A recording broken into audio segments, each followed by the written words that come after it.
Okupatsani nkhanizi ndine Philip Kaitano da Costa poyamba na imitu yake. Nyumba ya malamulo yavomereza malamulo achisankho kuti mtsogoleri wa dziko adzipambana ndi mavoto posatheka. Khoti lalamula mbali ya boma kuti ifulumizitse kuunika kalata za mlandu omwe kukhudza nduna yakale yoona zofalitsa nkhani a Henry Musa. Ophunzira ku college ya Polytechnic yagwiritsa ntchito masamba a mchezo kusaka thandizo la ophunzira anzawo. Nkhani zina, asanu momwe amafuna kupikisana nawo pa chisankho ku Ghana awachotsa pa mndandanda. Tili ndi izi ndi zina zambiri, khalani pomwepo. Nyumba ya malamulo yavomereza kusintha malamulo oyendetsera chisankho cha aphungu komanso mtsogoleri wa dziko omwe tsopano akuti wopambana chisankho cha mtsogoleri wa dziko adzipeza theka la mavoti onse. Kwa aphungu a nyumbayi lamulo lili kuti wopambana adzikhala yemwe wapeza mavoti ochuluka kuposa anzake onse chimodzimodzi wopambana pa chisankho cha makhansala. John Paul Kayuni anali ku nyumba ya malamulo. Nyumba ya malamulo yavomereza kusintha lamulo loyendetsa chisankho cha aphungu a nyumba ya malamulo ndi president kuti wopambana pa chisankho cha president azikhala kuti wasankhidwa ndi anthu oposera theka anthu onse omwe aponya voti. Komabe lamuloli lasiyabe kuti wopambana chisankho cha aphungu a nyumba ya malamulo akhale munthu yemwe wapeza mavoti ochuluka kuposa anzake onse. Nyumbayi isanavomereze biluyi, nduna ya zamalamulo ataita simvalo inauza aphungu a nyumba ya malamulo kuti kunena kuti wopambana chisankho cha aphungu azipeza mavoti oposera theka kukhala kuononga ndalama zambiri, kamba kuti ngati sipapezeka munthu wopeza mavoti oposera theka pazifunika kuti bungwe loyendetsa chisankho lichititsenso chisankho china. Zipani za DPP ndi UDF zinagwirizana ndi ganizoli.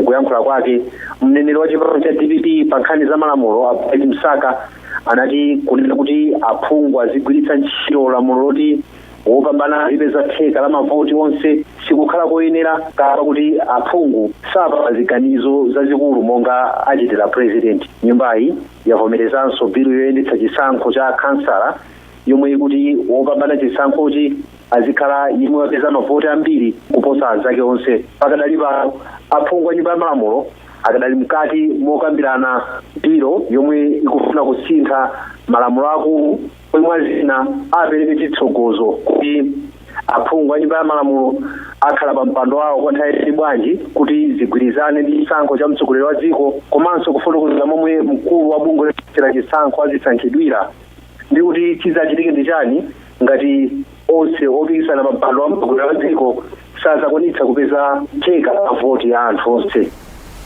Mnyumba ya malamulo yomweyi, nduna yakale ya zachuma a Joseph Mwanamveka yati ngongole za boma mdziko lino zachuluka kuchoka pa 500 biliyoni kufika pa 754 biliyoni kwacha m'miyezi yochepa. Mwanamveka ati nkofunika boma lifotokoze momwe lidzibwezera ngongolezi makapano pomwe pali mavuto azachuma odzaka mpaka COVID-19.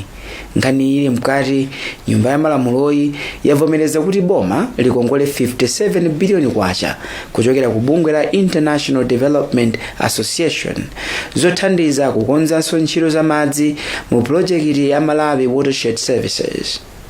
John Paul Kayuni anatsatira zokambirana mnyumbayi. Nduna yakale ya zachuma a Joseph Mwanamveka yadzudzula boma la mgwirizano atonse kuti ukutenga ngongole zambiri zomwe silingakwanitse kubweza. Mwanamveka ati zomwe boma lili kuchita sizikusiyana ndi zomwe linkadzudzula boma la DPP kuti limabwereka ndalama zambiri, ponena kuti pomwe iwo amachoka mboma anasiya ngongole ya 500 billion malayi kwacha, koma pano ngongole iyi yakwera kupyola 750 billion malayi kwacha. Iwo anafunsa nduna ya zachuma a Felix Mlusu kuti afotokozere momwe boma lawo lichitire kuti libweze ngongolezi. Ife timaganiza kuti achepesa kungongola kuti iwo amaona ngati kungongola kwambiri ndi kungosakhala bwino. Komanso mene tikuyankhula pano ndalama yakunja kulibe, anthu akulephera kuti akagule zinthu zawo kunja. Anthu ambiri anapanga apply kuti apasidwe foreign exchange pakuti 6 months asanapasidwe. Then maafusa kuti ndi situation ngati imeneyo azalipira bwanji ngongole.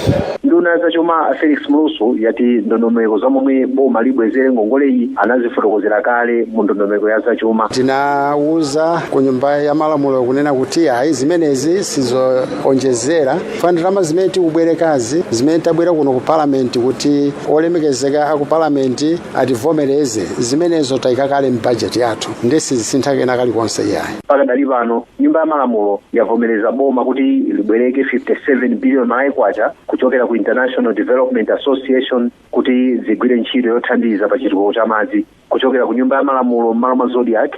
Ndine John Paul Kayuni. Koti la Principal Resident Magistrate ku Lilongwe lalangiza omwe akuyimira boma pa mlandu omwe ukukhudza nduna yakale unozofalitsa nkhani a Henry Musa kuti afulumizitse kuunika kalata za mlanduwu kuti uyambe. Principal Resident Magistrate Viva Nyimba wakanika kuyamba kumva mlanduwu atikamba kuti boma silinakonzeke zomwe Anyimba anati kuchedwetsa mlandu ndi kuphwanya ufulu wa uyimbidwa mlandu. Nduna yakale yazofalitsa nkhani a Henry Musa komanso mkulu wakale woyendetsa ntchito zofalitsa nkhani mboma a Gideon Munthali anawatsekulira mlandu oti adaba makompyuta aboma 10 komanso majenera amagetsi 3 pa nthawi yomwe amagwira ntchito mboma. Linda Masinga wadzandiripoti. Koti laling'ono ku Lilongwe layimitsa mpaka pa 4 December kumva mlandu omwe nduna yakale yona zofalitsa nkhani a Henry Musa ndi mkulu wakale wakunthambi yona zofalitsa nkhani a Gideon Munthali akuyankha okhudza kuba katundu wa boma komanso kugwiritsa ntchito udindo molakwika. Awiriwa akuganizira kuti anaba makompyuta 10 komanso majenereta 3 omwe bungwe la makra linagula kuti ligawe ku ofesi zofalitsa nkhani m'maboma osiyanasiyana mdziko muno. Koma Musa ndi Munthali analephera kuuza bwaloli ngati ali olakwa kapena ayi pa mlanduwu. Kamba kuti ozenga mlandu kumbali ya boma Cecilia Zangazanga anapempha khotili kuti liyimitse kumva mlanduwu ponena kuti iwo sanakonzeke. Azangazanga anauza bwaloli kuti izi zili chomwechi kamba kuti kalata zokhudza mlanduwu zidakali kulikulu lawo komwe ndi ku ofesi ya mkulu oyimira boma pa milandu Director of Public Prosecutions DPP komwe anapita kuti akafunse nzeru. Izi sizinakondweretse yemwe akumva mlanduwu Principal Resident Magistrate Viva Nyimba yemwe sanabise mawu koma kuuza bwaloli kuti izi ziyedwetsa mlanduwu omwe unayamba pa 14 September potsindika kuti oganizidwa mlanduwu nawo ali ndi ufulu othandizidwa mwachangu. Anyimba apereka sabata zitatu kwa ozenga mlandu kumbali ya boma kuti atsirize zonse zomwe zikufunika kuti mlanduwu adzaumve pa nthawi yomwe yayikikayi. Yemwe akuyimira ozengedwa mlanduwa apawe nkhuta basa naye wagwirizana ndi maganizo a Anyimba ponena kuti kuchedwako kusokoneza kukonzekera kwawo. Kukonzeka kwathu kukhudzika komano tikukhulupirira kuti aboma apanga chilichonse chothekera chifukwa anawuzanso kuti zonse zofunika apange zithaphatikiza kuti pasama pepa la mlandu ndi zina zonse zimene zingathandizwe oyimira mlandu kuti nayenso azikonzekera. A Henry Musa ndi a Gideon Munthali adzaonekeranso mu khoti pa 4 December kuti adzavomere kapena kuukana mlanduwu. Ndine Linda Masinga malo mwa Zodiak. Kazembe wa dziko la Britain kuno ku Malawi a David Beer wati ndi cholinga cha dziko lake kuti dziko la Malawi litukuke pa chuma. A Beer ati dziko lawo limatumiza anthu mdziko lino kudzathandiza pa nkhondo yolimbana ndi mchitidwe wa katangale ndi ziphuphu komanso kutukula amphawi mwazina kuti chuma cha dziko lino chidzikwera. Kazembeyu wanena izi mu mzinda wa Lilongwe pomwe amapereka kalata za ntchito yake ya ukazembe kwa mtsogoleri wa dziko lino Dr. Lazarus Chakwera. Western Kuta wadzandiripoti. Polankhula ku nyumba ya mtsogoleri wa dziko lino atapereka mapepala aukazembe, kazembe watsopano wa dziko la Britain a David Beer wati cholinga cha dziko lake ku Malawi kuno ndi kuonetsetsa kuti dziko la Malawi likutukuka pa chuma. A Beer ati nkofunika kupatsa alimi a mdziko muno kuthekera kopeza chuma mwazina powapezera misika. iwo aonjezera kunena kuti dziko la Malawi likusowekera kukhala lodzidalira pachuma, ndipo ichi nchifukwa dziko la Britain limabweretsa mdziko muno akatswiri kuti athandize kuthana ndi mchitidwe wakatangale. Abiye ati pa nthawi yomwe adakhale mdziko muno aonetsetsa kuti athandiza kukhazikitsa mwayi wa zamalonda kuti zinthu zopangidwa mdziko muno zizipeza misika ku mayiko akunja. Iwo amayankhulapo pa mantha omwe anthu ena ali nawo kuti mayiko olemera akunkalowerera m'magawo a ntchito zosiyanasiyana mu Africa zomwe zikuopseza chitukuko cha chuma komanso kuzidalira kwa mayiko mu Africa. M'malo mwa Zodiak ku Lilongwe ndine Western Guta. Nkhani za malonda. Bungwe la anthu ogula la Consumers Association of Malawi kama lati Malawi akumana ndi nyengo zowawitsa pa zachuma mtsogolomo chifukwa cha ina mu misonkho yatsopano yomwe nyumba ya malamulo yavomereza lolemba. Mkulu wa bungwe ya John Kapito wati misonkho yomwe boma layika pa mafuta ophikira komanso ndalama zomwe anthu amapambana pa juga iphenja kwambiri ogula komanso ogulitsa. Nduna ya zachuma a Felix Mlusu lolemba inati misonkhoyi iyamba kugwira ntchito mtsogoleri wa dziko lino akasayinira. Happy Njalamano olemba ripotili. Bungwe la Consumers Association of Malawi lakhala likutsutsa 16.5% ya msonkho pa mafuta ophikira komanso 20% pa ndalama zomwe anthu amapambana pa juga, ponena kuti ndi chiphinjo kwa Malawi osauka. Mwatsoka bungwe silinalimbane nako kulimbana kwabwino kamba kuti nyumba ya malamulo lolemba yavomereza misonkhoyi. Nduna ya zachuma Felix Mlusu ndiyo inabweretsa lamuloli m'nyumbayi. Palinso ndondomeko ina imene tabweretsanso kunena kuti anthu amene amachita mpikisano wa gambling pamenepo tayikanso msonkho wina kuti azithandiza boma kumalipirako msonkho pa zimene iwowo amapeza tamachita masewera amene ajawo. Mkulu wa bungwe la kama a John Kapito wati Malawi yayembekezere nyengo zowawitsa mtsogolomo potsatira misonkhoyi. Boma lapangamo invest kuti azigulitsa mafuta ophikira ngati chida chonyamula vitamin A kuti aphikire anthu chifukwa choti kunyenjera kunali kochuluka kwambiri m'Malawi munomo. Ndipo ika msonkho umene uzipangisa kuti mafuta opangidwa m'Malawi muno mitengo yake ikwere kwambiri, zimene zipangise kunena kuti mavuto a anthu kunsika akhala ochulukira. Anthu amene achosedwa zintchito chifukwa cha COVID ambiri amasonkhana kumabetting kuja ndi kumapeza kukaka ng'ono. Ndeno mungayambanso kuti komweko tifuna tikatolereko misonkho mukuzunza anthu amene anachosedwa zintchito. President Lazarus Chakwera akuyembekezeka kusayinira lamuloli kuti liyambe kugwira ntchito. Bungwe lona za anthu okalamba la Manepo lapempha nthambi ya polisi kuti imange ndi kuzenga mlandu aliyense yemwe adatengapo mbali pogenda mpaka kupha gogo wina kudedza kumathero a sabata yatha pomuganizira kuti amachita za ufiti. Mkulu wa bungwe ya Andrew Kavala wati zomwe zachitikazi zikusonyeza kuti palibe dongosolo pakayendedwe m'malo amene anthu amakhala komanso kusagwirizana kwa ogwira ntchito zolimbikitsa chilungamo mdziko lino zomwe ati zikupitirira kuyika miyoyo ya anthu okalamba pa chiopsezo. Pakadali pano mneneri wa polisi ya James Kadadzera wati apolisi amanga anthu awiri powaganizira kuti akukhudzidwa ndi kuphedwa kwa gogo wakudedzayo ndipo ntchito yofufuza ikadali mkati. Zambiri mulipotili lomwe walemba Linda Masinga. Mkulu wa bungwe la Malawi Network of Older Persons Organizations Manepo a Andrew Kavala wati dziko la Malawi ndiloopsa kukhalamo anthu okalamba pakadali pano pofotokoza zakuphedwa kwa Astera Achigule a zaka 70 am'mudzi mwa Atambala kudedza powaganizira kuti amachita za ufiti. Gogo Chigule anawapha powagenda ndi miyala kumathero a sabata yatha. Akavala atiuza kuti akufuna apolisi amange nkuzenga mlandu aliyense yemwe anatenga nawo mbali pa izi. Amene akukhudzidwa ayenera kuti agwidwe ndipo azengedwe milandu yowayenerera. Chifukwa ngati sititero tikutumiza uthenga olakwika kwa anthu ena amene akuona ngati kupha munthu achikulire ndi chinthu chimene chili chopanda pake. Akavala atinso ndokhudzidwa kwambiri kuona kuti ana anachita nawo mchitidwewu ponena kuti nzopereka chiopsezo kutsogola dziko lino komanso chizindikiro choti ana akuwuzidwa zinthu zolakwika zokhudza anthu okalamba. Ana athu tikuwapasa uthenga olakwika okhudza anthu achikulire amene ajawo ngati sitisamala tikulera zigawenga za mawa.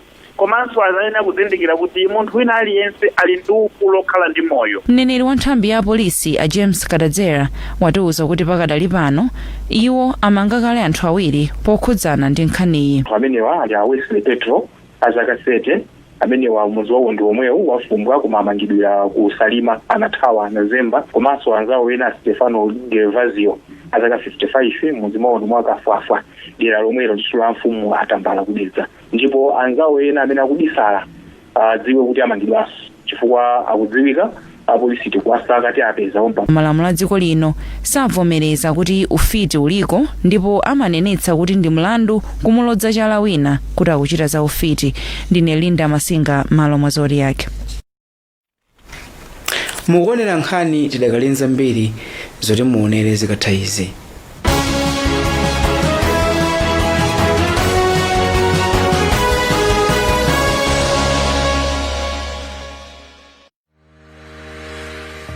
Kupeza zinthu zabwino sikulira kukhala ndi chuma koma kuzindikira chisisi. Pamene Yohane anatangwanika kufuna kumukomedwetsa tango, Yakobe anapeza chisisi cha tango kudzera pa lisiti la katundu amene anagula tango.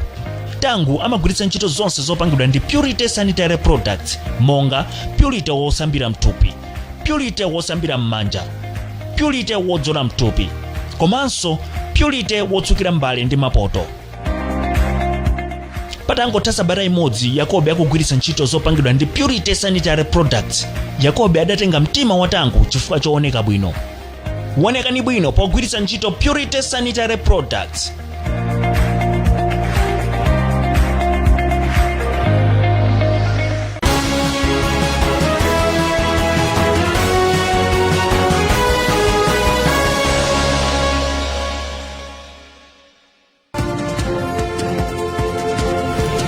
Takulandira ninso kumalisa napitirire tikumbutsani mitu ya nkhanizi.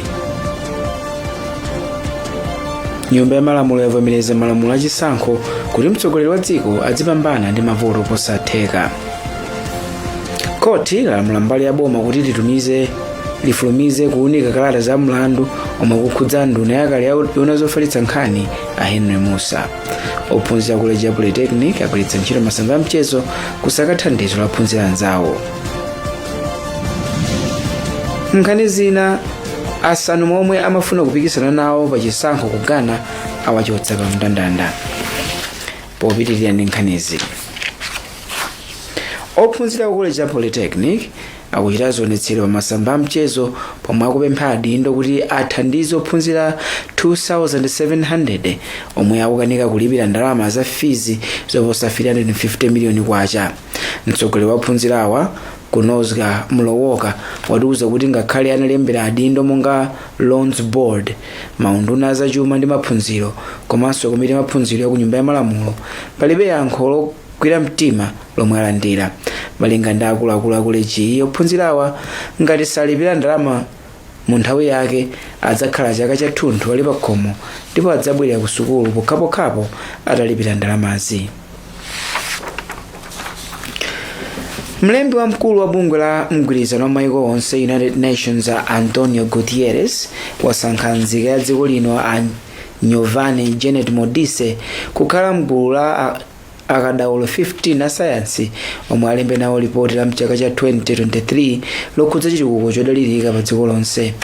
Lipoti ili likuyembekezeka kusindikizidwa mchaka cha 2023 ndipo lidzathandiza kauniuni mchaka cha 2030 pa masomphenya a bungwe la UN. Mgulu la akadaulo wa sayansiwa muli anthu atatu okha ochokera kuno ku Africa, wa ku Botswana, ku Senegal ndi Malawi. Grace Kombe akulankhula ndi Amadise. Ichi ndi ngati chinthu choonetsa kuti anthu maiko enawo akuzindikira kuti anthu a Malawi amene amachita za research za science aliso ndi nzeru zimene angathandize ndi kugawira kwa anzawo. Pokhala munthu amene mukuchokera ku dziko limodzi limene amalitchula kuti ndi losauka pa dziko lapansi, zakuyenerezani nchiyani kuti mufikire udindo umenewu? Nzerutu sizimakhala ndi kuti uyu ndo wa dziko losauka, uyu ndo wa dziko lolemera. mulungu amatipasa nzeru, dziko lililonse alipo anthu anzeru, kungoti mwina samakhala kuti akuonekera. Nde Amalawi ndifuna ndikutsimikizeni kuti Amalawi ndi anthu anzeru kwambiri. Mukapita m'World Bank umo muchani mukamva kuti awa akutsogolera ndi Amalawi, apa akutsogolera ndi Amalawi, kuonesa kuti Amalawi ndi nzeru. Nde kukhala kuti ndife osauka sikuti chifukwa chakuti tikusowa nzeru kaya za research kaya za science. Nde tingatani kuti titenge nzeru zimene taphunzira kwina ndi kwinako m'maiko mwenamo nikuzibweresa pa dziko lathu lino la Malawi kuti nafenso titukuke. Kwenikweni udindo wanu ukakhala otani ku ntchito imeneyi, komanso izizi zithandizira bwanji dziko la Malawi kukwaniritsa zolinga zake pa chitukuko? Kumayambiriro tikhala pasi tikukambirana kuti iwe upanga zotani, iwe upanga zotani, iwe upanga zotani. Koma ndiye ndichikhulupirira kuti tikamva mmene anthu akupangira zinthu zosiyanasiyana, njira zimene kaya ku Botswana kaya kuti akugwirira, tikakhala tikumva kuti kodi awamapanga bwanji, awamapanga bwanji, awamapanga bwanji. Ndezeru zimenezo tikoza kukhanga kuti tazitenga tazibweresa ku Malawi. Apanso ndi pa mtsiriziro pa nkhani zathu, kumationenso nkhani zathu zikuluzikulu. Nyumba ya malamulo yavomereza malamulo achisankho kuti mtsogoleri wa dziko adzipambana ndi mavuto posatheka. Khoti lalamula mbali ya boma kuti lifufuze kuunika kalata za mlandu, lifulumizitse kuunika kalata za mlandu omwe kukhudza nduna yakale yona zofalitsa nkhani a Henry Musa. Ophunzira ku College ya Polytechnic agwiritsa ntchito masamba a mchezo kusaka thandizo lophunzira anzawo. Munkhani zina, asanu mwa omwe amafuna kupikisana nawo pa chisankho ku Ghana awachotsa pa mndandanda. Werengani zambiri pa tsamba lathu zodiacmalawi.com. Ndine Philip Kaitano da Costa. Mwakoma nonse.